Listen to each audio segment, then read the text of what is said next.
করোনাকালে ফুল চাষির সমূহ ক্ষতির শিকার হলেও ফুল নিয়ে সম্ভাবনার পথ দেখছেন তরুণ কৃষি উদ্যোক্তারা।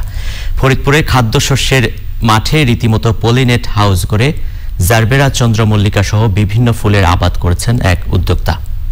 দেখছেন অনেক দূরে যাওয়ার স্বপ্ন। শাইখ সিরাজের রিপোর্ট। সূর্য উঠেছে 2021-এ, পেরিয়েও গেছে একটি দিন। সদ্য বিদায়ী বছরে করোনার গ্রাসে গেছে ফুল চাষিদের কয়েকটি মৌসুম। তারপরও তরুণ উদ্যোক্তাদের কাছে ফুলই দেখাচ্ছে সম্ভাবনা। ফরিদপুর সদরের আলিয়াবাদ গ্রামের লিয়াকত আলী তাই পাল্টে দিয়েছেন মাঠের চিত্র। আমি অনেক দিন চাকরির জন্য ট্রাই করছি, ফেল হয়েছে। আমি কোনোখানে ওইভাবে ভালো কোনো জব পাই নাই।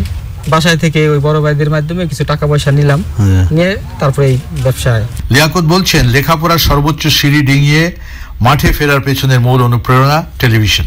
আপনার যে ওই চ্যানেল আছে, ইউটিউব চ্যানেল, সেখানে অনেক অনুষ্ঠান দেখি। শুয়ে থাকলে বেকার, ঢাকায় আমি তো অনেকদিন ছিলাম, মাস্টার ডিগ্রি ঢাকায় করছি, তাই সেইখানে ওই চ্যানেল দেখছি, ফুল চাষ দেখছি গদখালি, আপনার সাভারে। দেখার পরে তো আমার একটা ভিতরে একটা সাহস আসলো যে হয়তো বা আমি পারবো করার জন্য। অল্প দিনেই জারবেরা, চন্দ্রমল্লিকা এক নিসর্গ গড়ে উঠেছে এখানে। এরই মাঝে লিয়াকত জেনে গেছে ফুল চাষের ভেতরের বাইরের নানা বিষয়। তার বিশ্বাস, ফুল চাষী হতে পারে সবচেয়ে লাভজনক কৃষি। এগুলি সবকিছু মিলিয়ে কত খরচ হয়েছে? প্রায় 25 লক্ষ টাকার মতো কাছাকাছি। তারপর কি অবস্থা এখন? কত টাকার ফুল বিক্রি? 15 লাখ টাকার মতো বিক্রি করছে। আশা করতেছেন কতদিনের মধ্যে আপনার ইনভেস্টমেন্ট উঠে আসবে? আর আশা করতেছি এই বছরেই। এলাকার বহু তরুণের স্বপ্নের জায়গায় এসে গেছে ফুল চাষ। নতুন বছরে তারাও ভাবছে কৃষি আবাদের চিত্র পাল্টে দেওয়ার কথা। উদ্যোগ নিচ্ছে আর কি, এর কাছে মাঝে মাঝে আসি কিভাবে করা যায়, ব্যয় হলো আবার লাভজনক। এই জন্য সবাই ফুলের দিকে কিন্তু ঝুঁকে পড়ছে। এই মাঠ জুড়ে একসময় হতো ধান, পাট কিংবা সবজি ফসল।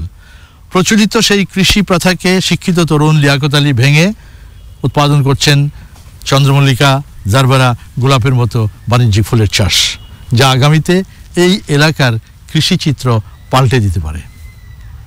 ফরিদপুরের আমিরাবাদ থেকে শাইখ সিরাজ, চ্যানেল আই।